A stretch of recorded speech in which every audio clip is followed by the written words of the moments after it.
Ladies and gentlemen, a very, very good friend of mine of Adler House, a very, very fine entertainer, Fred Bowen.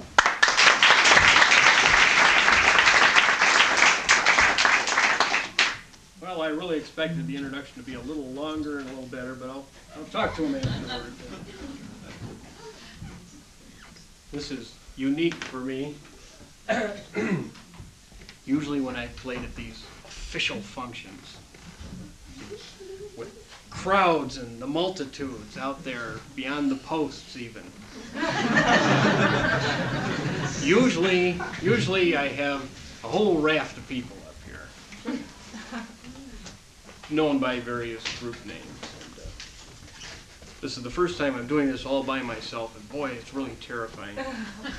I'm used to everybody kind of sitting on the rug in front of me. See? So if any of you want to push your chairs out of the way and just kind of squat down, that's fine. It'll make you feel real good.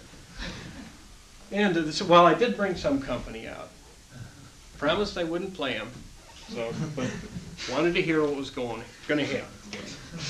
Makes two of us. Earlier this evening, as a matter of fact, the very first group of musicians played a song, an old-timey one called Frankie and Johnny. And somewhere along the line it got corrupted, and of course at that point I found it. So somehow it just seemed sort of natural and fit, so I learned it. And with any luck, I'll be able to play it. Am I done yet? Oh, all right. I guess I have to play it now. All right.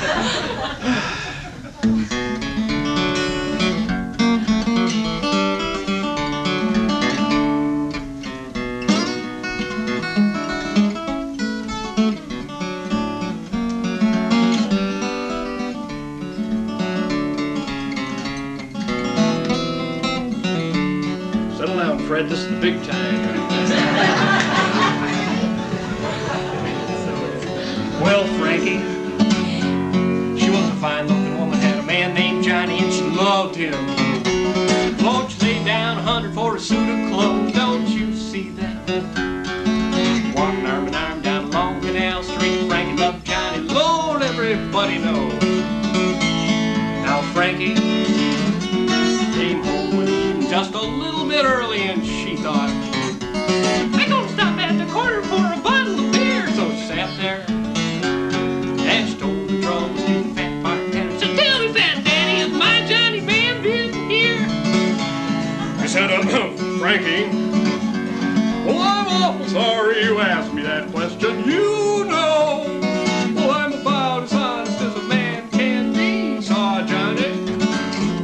He was walking down Main and feeling no pain, slipping and sliding with a gal named Annabelle Lee.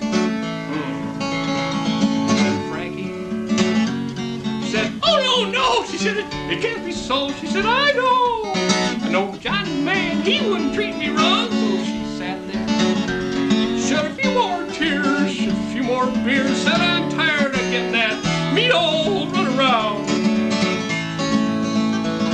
Then Frankie got into a taxi and said to the driver, said, listen, I don't stop for nothing on the way downtown. I got 44 here in my brassiere. Yeah, I'm looking for the man who's giving me the runaround. And Frankie got out of the taxi at the corner of Clark Street, looked up, saw Johnny and Annabelle swinging there. So she pulled out, she took deadly aim with that 44 revolver, shot old Johnny in the middle of his big affair.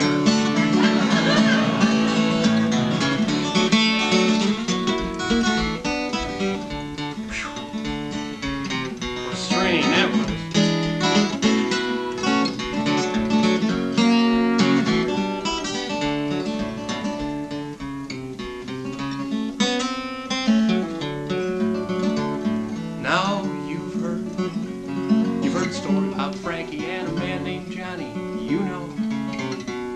Now that was a game should have never been played, and the moral of this sad tale I'm telling you, well, if you're gonna fool around, then you better pull the shades.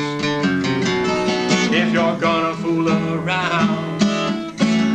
You better pull the shade.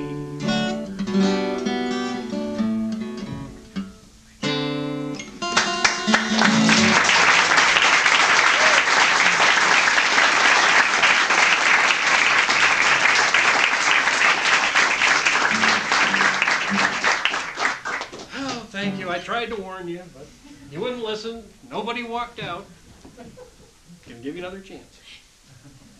What are you laughing at? I thought you were a friend of mine. All right.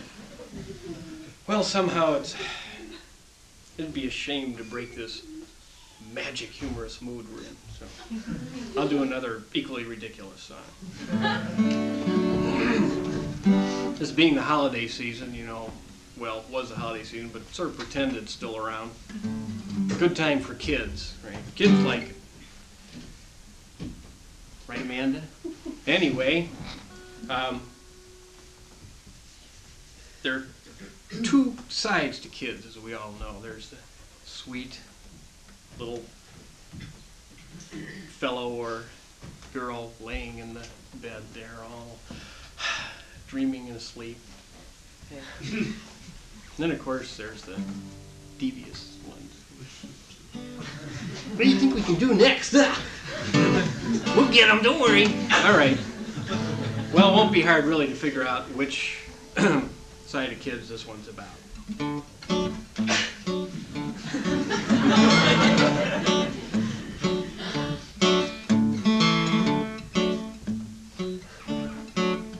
Well, a man came to our house.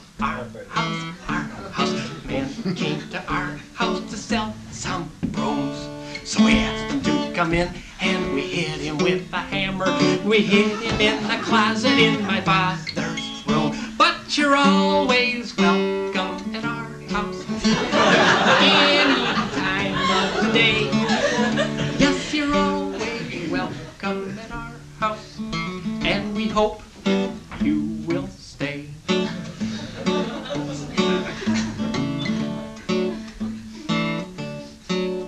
Well, a lady came to our house.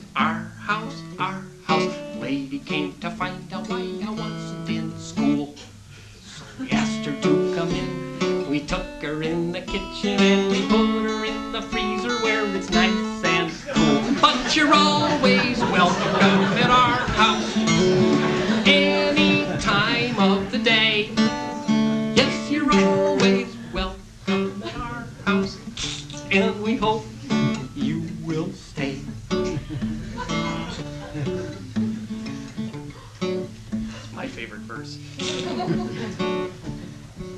Edgar Allan Poe wrote something like it. His was much more gruesome. This is cute because a kid does it.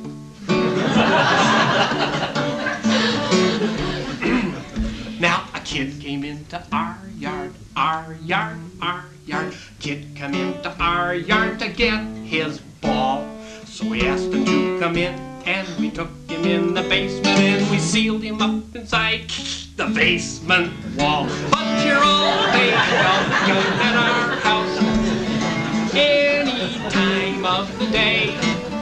Yes, you're always welcome at our house, and we hope you will stay.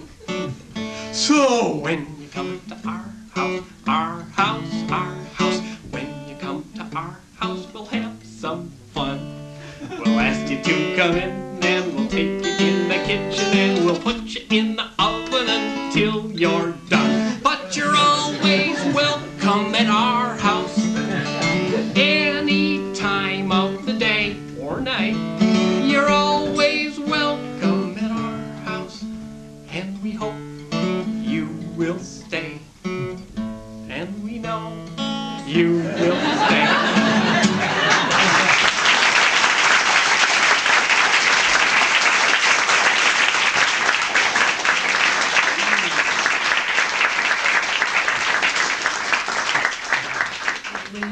Liz got around to Nicky Hilton,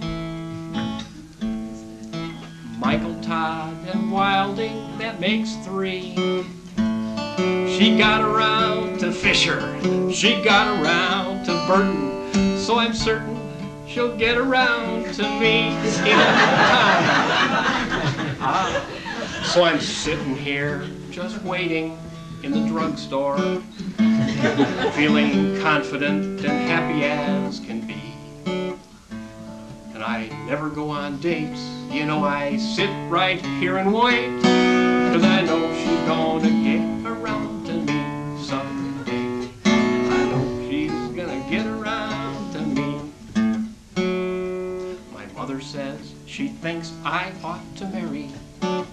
She says Shirley is the girlie made for me. But I tell her how it is, I just gotta wait for Liz, 'cause I know she's gonna get around to me.